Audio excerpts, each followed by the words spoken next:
முருகன் சூரபத்மனை அழித்தான். ஆனால் சாபம் இன்னும் நிலவுமா? பல்லாயிரம் யுகங்களுக்கு முன் தேவர்களைச் சிறைபிடித்த சூரபத்மனை அழிக்க திருச்செந்தூர் கடலோரத்தில் திருமுருகப் பெருமான் பெரும் போர் புரிந்தார். தனது வேலால் அசுரனின் அகந்தையை அழித்து அவனை வென்றார்.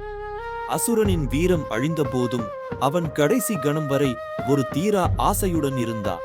முருகனின் வாகனமாகவும் கொடியாகவும் மாறும்படி சாப விமோசனம் பெற்றார்.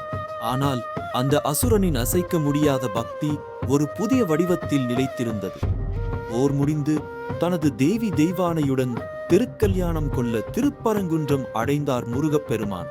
மலையை குடைந்து அமைந்த அந்த தெய்வீக கோயிலில் பொதுமண தம்பதியின் பேரழகு மிளிர அங்கு ஒரு நிசப்தமான ரகசியம் காத்திருந்தது.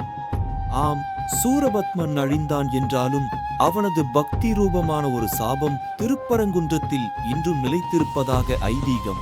இங்கு முருகன் உறையும் குகை கோயிலின் வாயிலில் சூரபத்மன் ஒரு காவலனாக முருகனை நித்தம் தொடுவதாக நம்பிக்கை. அசுரனும் பக்தனும் ஒன்றான இந்த தெய்வீக ரகசியத்தை நாம் எப்படி விளக்க முடியும்? முருகனின் கருணை அசுரனின் சாபத்தை மாற்றும். உங்கள் கருத்துக்களை பகிருங்கள்.